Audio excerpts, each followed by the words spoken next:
The Death Toll Precon from Duskmourn meets Alfred Hitchcock, replacing 27 cards for only $10. Rendmaw Creaking Nest will be leading the charge, backed up by its murder of crows. When Rendmaw enters, or when you play a card with 2 or more types, every player creates a tapped 2/2 black bird creature token with flying. What gets the people going is that those birds are goaded for the rest of the game, meaning they have to attack every combat if able, and the only time they can attack you is when there's only 2 players remaining. The deck keeps its out-of-the-box identity, utilizing self-mill, but instead of delirium and reanimation, the primary use case for your graveyard is to more quickly find multi-type cards for you to play. Speaking of multi-type cards, that is the primary driver of the upgrade, with 17 of the 27 cards having 2 types. I like to call these cards birdseed because when you play them, the birds will come. The other non-staple upgrade category is full of ways to break parity, as the birds you create are given to everyone. Sure, they'll be bashing the other players first, but birds on equal standing when it's down to 2 players is simply not acceptable. If you are expecting a 6 for 6, you can use these suggestions as a build your own 6, and let's get to it, starting with a few of my favorites. Palazzo Archers is a 2 and a green creature from the Assassin's Creed set. It's a 2/3 with reach that deals damage equal to its power to creatures with flying whenever they attack you or a planeswalker you control. This is one of those parity breaker spells I was just talking about. You're handing out goaded 2/2 birds to everyone, and when they are forced to attack you, these archers will take them out in one fell swoop. Driven is a 1 and a green sorcery that gives all your creatures trample and draws you a card for each one that deals combat damage to a player. With even 2 birds connecting, that's a good rate for draw in green. If you cast this with a murder of crows, you could be refilling your hand and then some. Despair can only be cast from the graveyard and is the closer side of the spell. For 1 and a black, each creature you control gains menace. Whenever one of these creatures deals combat damage to a player, that player discards a card. Making your opponents discard their whole hand is mean, but it's also an effective way to bring the victory home. Skeleton Shard is a 3-mana artifact that can be tapped for either 3 mana or a black mana to return a target artifact creature from your graveyard to your hand. If you sacrificed your Haywire Might, the Skeleton Shard will get that back in your hand for cheap,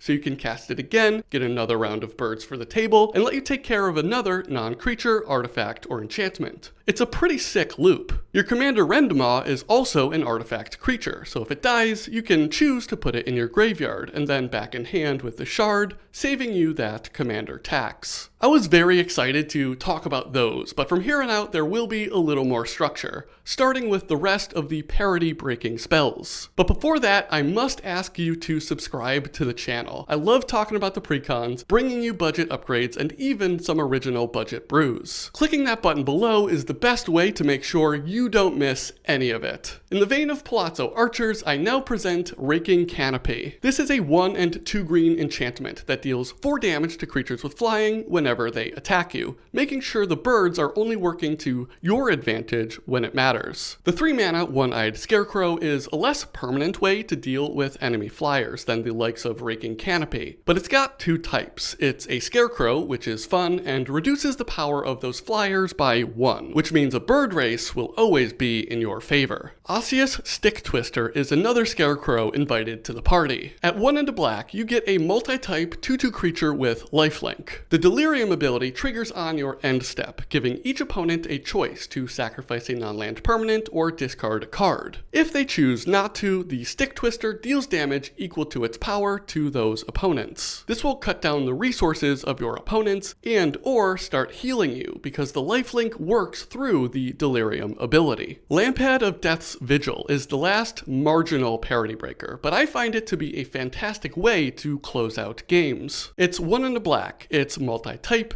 and lets you pay a mana to sacrifice a creature, draining each opponent by 1 life. The group slug nature of the goaded birds will have life totals around the table be low. This lets you cash in all the tokens you made to close out the game. Graaz Unstoppable Juggernaut hasn't found a home in all that many decks since its release in All Will Be One, but it is so fun with Rendmaw. Graaz is an 8 mana 7/5 that makes all juggernauts you control attack each combat if able. Graaz also turns all your other creatures into 5/3 juggernauts. Your Murder of Crows has to attack each combat anyway. Might as well give them 2.5 times more power. Pygmy Kabu is the last addition in this category, and perfectly leads to the next. This creature is 3 and a green, a 1/2, and will draw you a card for each black creature your opponents control. Normally, this can whiff hard if no one at the table is playing black, but in this case, the birds you're creating for the whole table are black. After playing Rendmaw, this card turns into a Harmonize, which I'm still a big fan of. And to be totally frank, it's not unrealistic to expect to draw a dozen or more cards when this enters. This next section is card advantage, and I'll kick it off with Reap. Just like the Pygmy Kabu, this spell cares about black permanents your opponents control, only this one is for a target opponent. For 1 and a green, and at instant speed, you can return any number of target cards from your graveyard to your hand, maxed out by the number of black permanents a target opponent controls. I love that this spell says card instead of creatures or permanents, and this is really where keeping the self-mill package in the deck really starts to pay off. Dockside Chef is a cheap enchantment creature costing only 1 black mana. The utility of this guy, besides serving up a round of birds, is that he can turn your birds into cards for 1 and a black. Idol of Oblivion is, and probably always will be, a fantastic budget option to draw cards in token-based decks. It's 2 mana, and you can tap it to draw, but only if you created a token this turn. Scarecrow is a 3 mana multi-type 1/2 creature with 2 abilities. The first lets you sacrifice a Scarecrow to draw a card, which is fine in a pinch. The second costs 4 mana to tap the creature, returning a target artifact creature from the graveyard to the battlefield. This will have plenty of targets, primarily Rendmaw if it dies, but also Graaz, Solemn Simulacrum, and Noxious Gearhulk. Perennial Behemoth turns all the lands you self-milled into lands you can play. It's 5 mana, it's multi-type, which is excellent, and it can also be unearthed, which doesn't trigger Rendmaw, but effectively draws and plays a land for 2 green. If you happened to mill over your Tree of Tales or Vault of Whispers, you gain access to those, and playing those artifact lands does trigger Rendmaw. Druidic Ritual is the last addition in the card advantage section, and again, takes advantage of your self-mill. This is a 2 and a green sorcery, and gives you the option to mill 3 cards before returning up to 1 creature and up to 1 land from your graveyard to your hand. I look at this spell as a better version of Divination, the strength being that you get selection as to the 2 cards you get in your hand. Millikin is the first edition of the self-mill category, which I'm calling the Grain Mill. You know, because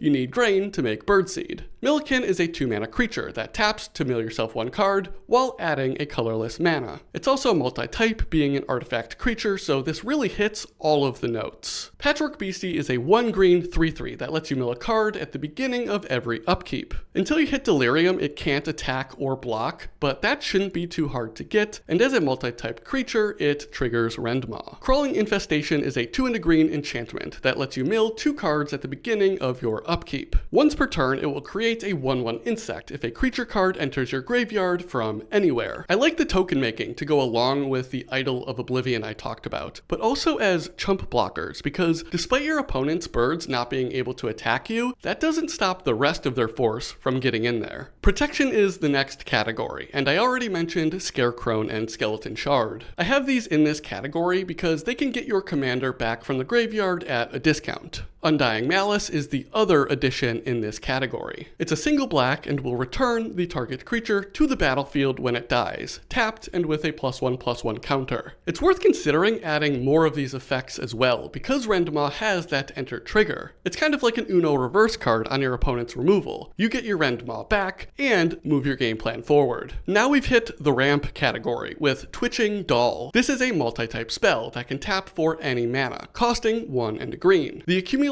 nest counters can also be cashed in for free at sorcery speed to create 2/2 spiders with reach, another way to deal with the birds when they come swinging at you. The other two I haven't talked about already are Copper and Leaden Mirror. These are both 2 mana 1/1s, the former taps for green and the latter taps for black. Both of them are artifact creatures triggering Rendmaw, making them the ideal adds to supplement your ramp package. For removal additions, there is Lignify and Nameless Inversion. Lignify humbles a creature, removing its abilities and turning it into a 0/4 treefolk. Nameless Inversion gives a creature +3/-3, so it could be used offensively, but more often than not, it will be used to take out a priority target with somewhat low toughness. Each of these are 2 types as well, feeding into the multi-type strategy. Before storming through the cuts, there are a few more spells that didn't fit cleanly into any of the aforementioned categories. Fang of Shigeki is a 1/1 Death Toucher for 1 green mana. It's an enchantment creature that mostly serves to cheaply enable Rendmaw and stand defense against a threatening ground attacker. Signal Pest is a 1 mana 0/1 multi-type creature with Battle Cry, meaning each other attacking creature gains 1 power when Signal Pest attacks. Maybe it belongs in the parity breaking category, but it's too late for that now. We move forward. The last addition is Vel'Gavoth's Lair. This deck came with all the artifact lands, but Duskmourn was kind enough to print an enchantment land that isn't as expensive as Urza's Saga. It only taps for 1 mana and it comes in tapped, but having a land enable your commander is worth it in my opinion. For cuts, I'm gonna go by card type and I'm gonna keep it brief.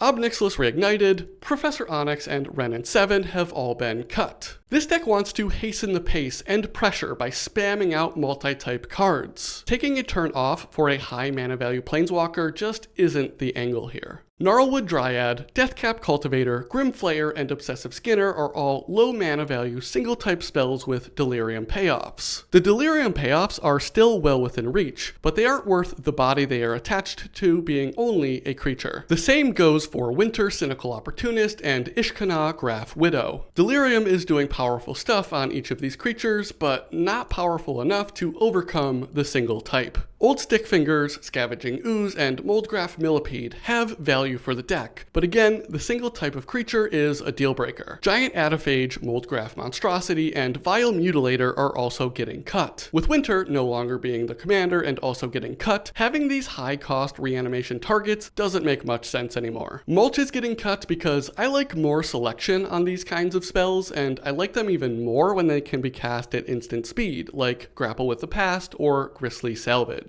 Culling Ritual can generate a lot of mana in this deck, but there aren't that many over-the-top spells or mana sinks to put that mana to good use. Besides, this destroys all the birds on your battlefield as well. Convert to Slime employs the make everyone mad at me tactic that I think throws off your ability to politically wheel and deal. The Delirium payoff is also not exciting enough to make up for it. Inscription of Abundance has flexibility, which I like, but not when all the options are no longer ideal in the deck. Golgari Signet, Mind Stone, and Talisman of Resilience are all being cut. These were replaced with artifact creature versions that align more with Rendmaw's game plan. Whispersilk Cloak is also being cut. The Shroud is solid on Rendmaw because you don't have much reason to target it, and 5 unblockable does add up. I just think this will be better served in another deck you have or will be brewing that relies more on attack triggers or combat damage triggers. Deadbridge Chant is being cut because I want my creature cards to return to my hand so I can cast them. Unfortunately, Rendmaw only triggers when you play the card, not when it gets put onto the battlefield. Demonic Covenant is super cool. I love the art, but the sacrifice trigger worries me greatly, and there aren't any demons left in the deck to draw you a card on the same turn you cast it. Jungle Hollow and Temple of the False God are the land cuts. This will bring you to a total of 37 lands in the final product. As you saw before in the rolling cost total, this massive upgrade in terms of card count is not a massive hit to your wallet, totaling out to only $10.70. If you want to look for yourself, navigate to the description below and you will find a link to the deck list. While you're down there, please remember to subscribe to the channel, like the video if you liked the video, and leave a comment about budget additions that have made a big impact in your Rendmaw lists. Thank you so much for watching, and I'll catch you next time for some more monkeying around.